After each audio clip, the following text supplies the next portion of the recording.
Pemulihan hati seorang ibu. Kitab Mazmur 147 ayat yang ketiga, ia menyembuhkan orang-orang yang patah hati dan membalut luka-luka mereka.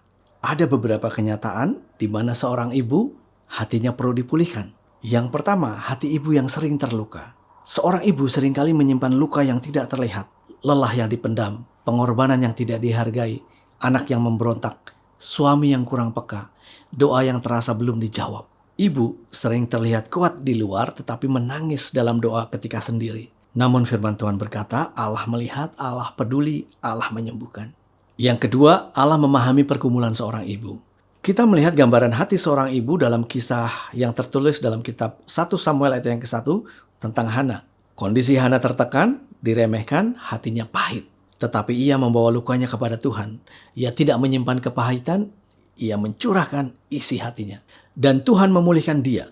Pemulihan dimulai bukan saat keadaan berubah, tetapi saat hati dibawa kepada Tuhan. Yang ketiga, luka yang tidak diselesaikan bisa menjadi kepahitan. Ibu yang terluka sering menjadi mudah marah, terlalu mengontrol, menutup diri, kehilangan sukacita. Luka yang tidak diserahkan kepada Tuhan akan mempengaruhi cara mengasihi. Tetapi Tuhan tidak ingin ibu hidup dalam kepahitan. Ia memulihkan hati supaya kasih kembali mengalir. Yang keempat, Yesus peduli pada hati yang hancur. Dalam Injil Matius 11 ayat yang ke-28, Yesus berkata, "Marilah kepadaku semua yang letih lesu dan berbeban berat.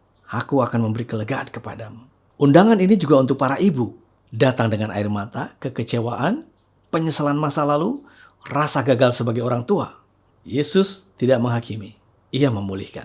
Yang kelima, tanda hati ibu yang dipulihkan. Hati yang dipulihkan tidak lagi membandingkan diri dengan ibu yang lain. Tidak lagi menyimpan luka lama, mampu mengampuni, kembali menemukan sukacita sederhana, mengasihi tanpa rasa pahit.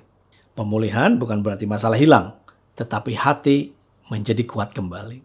Coba kita bertanya, luka apa yang masih saya simpan? Apakah saya sudah benar-benar menyerahkannya kepada Tuhan? Apakah kepahitan mulai mempengaruhi cara saya mengasihi keluarga? Mari kita berdoa. Tuhan, Engkau tahu luka yang tidak pernah kuceritakan kepada siapapun. Sembuhkan hatiku, lepaskan aku dari kepahitan dan rasa kecewa. Ajar aku mengampuni, memulai kembali, dan mengasihi dengan hati yang baru. Pulihkan sukacitaku sebagai seorang ibu. Dalam nama Yesus. Amin.